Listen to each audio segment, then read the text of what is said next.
What is up guys, Phi here, and today we're going to be looking at how you can learn from your mistakes. So I just got diamond on another one of my accounts, and I played Xerath a lot on that account because I really wanted to learn him. But when you're learning a new champion, sometimes you just do lose your lane because you aren't aware of the matchup or you don't have that much experience, and there's nothing wrong with that, but you have to learn from your mistakes and make sure they don't happen again. So a couple of days ago, I played against LeBlanc as Xerath for the first time, and I wasn't aware of the matchup, and I did lose my lane. She got a couple of kills at a dragon fight, and I just couldn't recover, so she snowballed really hard, and I ended up losing my lane. So after that game, I watched the replay, and I figured out what I did wrong. I went back, and I looked at the lane phase, and I saw where my mistakes were, where I could do things better, and that's going to be the first thing. That's the best thing you can do if you ever lose your lane, is watch the replay. Now there are two replay systems that I use right now, and I have both running as a backup. I use LSI and I use skin spotlights. Now I've never had either of these programs affect my performance in game, and you can get both of them in the links from the description below.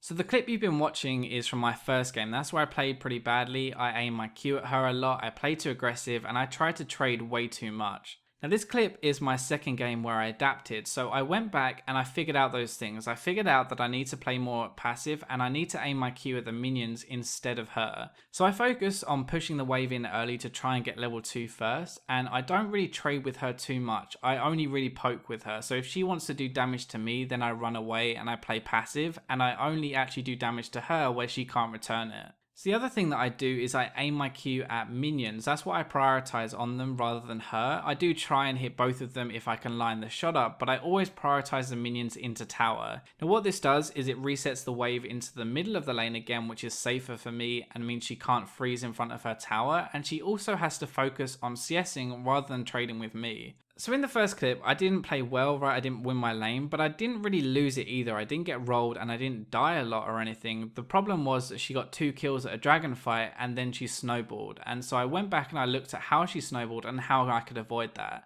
So there are really two things that I think I did kind of badly in the first game that allowed her to snowball a little bit more that I didn't do in the second game. So in the first one, I tried to follow LeBlanc and help my jungler here, and I start to move down, I walk over a ward, and LeBlanc goes straight for me. Now because I'm not in my tower, I have to blow both summoners, and then she even dives on me, and I do pick up a kill, but that kill is way more worth for her than it is to me because she can keep snowballing with that kill. So this is what I do instead in the second game. I ward my sides and I just don't follow, and then I ping, and it's kind of up to my team to react because there's no way that I can follow without putting myself at risk. Your team might flame you for not moving, but it's your job to ward and see her moving and then ping as much as you like. I ping only once in this clip because they actually back off, but if they didn't back off, then I would just keep pinging until they do finally realize and leave. Now some of you are going to say that, well, my team just doesn't move, so there's nothing I can do. And that's right, there's nothing you can do. If you put a ward down, you see them and you ping them really early, then unfortunately there's just nothing more you can do. It's up to your team to then listen to you and leave. The other thing that I didn't do very well in the first game was I tried to help my team when they were caught way too much. So when they took a bad fight, I just followed them in and I tried to do as much damage as I could before I died. So this game we're going to see I play very passive, but it ends up working out way better. So we are behind this game like the other game. Jinx and Pantheon are both fed, so I play really passive so I can just poke because they all have a lot of burst.